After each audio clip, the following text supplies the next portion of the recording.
Қазақтың ұлттық мемлекетінің қайта қалпына келтірілуі. Құрметті оқушылар, бүгінгі сабағымыздың барысында біз қазақ зиялыларының кеңес үкіметіне қойған талаптары мен аянбай күресінің нәтижесінде 1920 жылы алғаш рет автономиялық республика болып қалай құрылғанымыз жөнінде кең мәліметтер аламыз.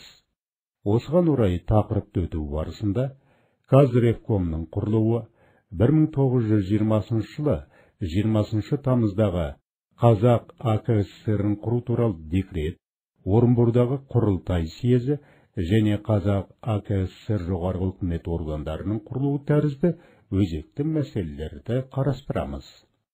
1919 жылы маусым айында кеңестердің ұлт істері жөніндегі халық комиссариаты Қазақ кеңес автономиясын құру туралы арнайы мәселе қарады.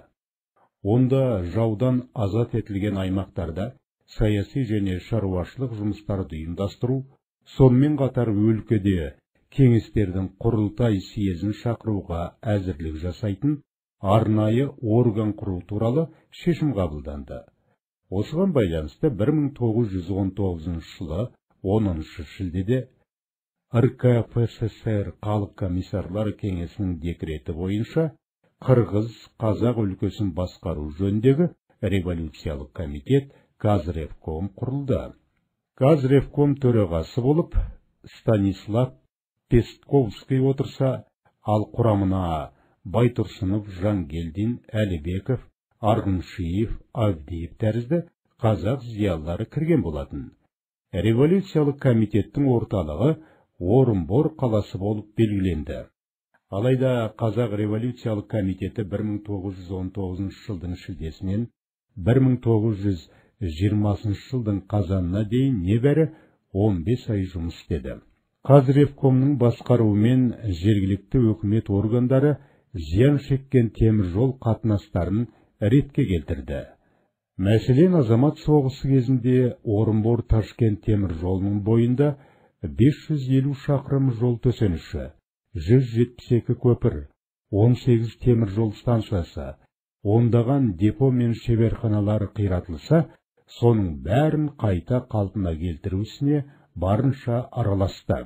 1920 жылы 2 қаңтарда жұмысшы шаруа қорғаныс кеңесі губерниялық және үздік революциялық комитеттерді тарату, бүкіл өкімет билігін кеңестердің қолына беру туралы қаулы қабылдады.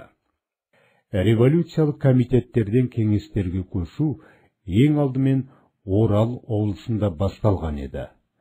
Селоларда, ауылдар мен станцияларда кеңестер сайлау өткізілді.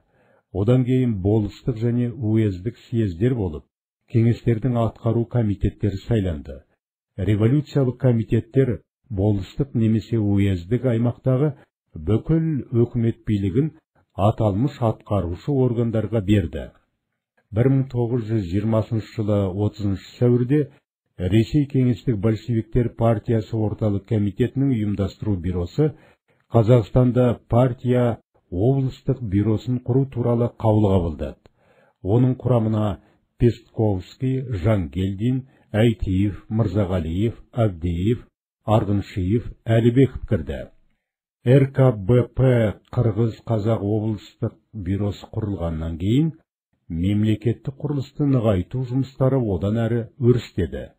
1920 жылы 17 тамызда Ресей кеңестік федеративтік социалистік республикасы халық комиссарлар кеңесі Қырғыз республикасы туралы декрет жобасын мақұлдаған болатын.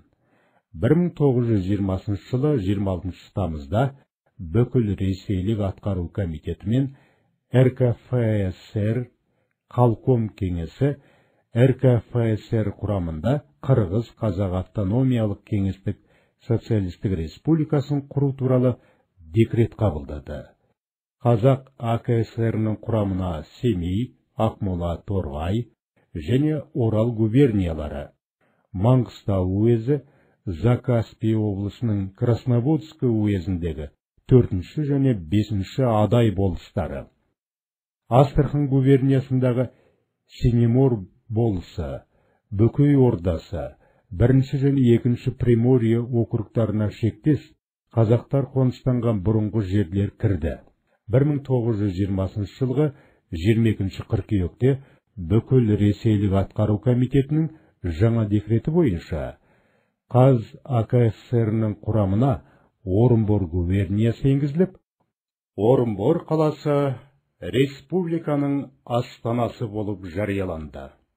1920 жылдың 4-12 қазанында Қазақстан кеңестерінің құрылтай съезі болып өтті.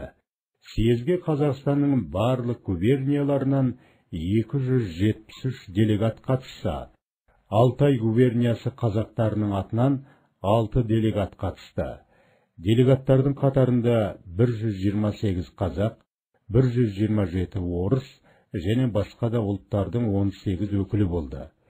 Осы кезде алғаш рет республиканың жоғары өкілетті органдары, орталық атқару комитеті және халық комиссарлар кеңесі құрылғанын естен шығармауымыз керек.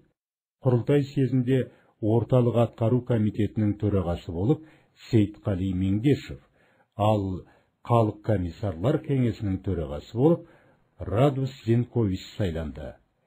Съезде еңбекші қазақ халқының, шаруалардың, казактардың және қызыл әскер депутаттары кеңестерінің автономиялық республикасы құрылғаны жөнінде мәселелер қаралды. Қазақ халқының жеке өз алдына автономиялық мемлекет болып құрылуының тарихи маңызы өте зор болды.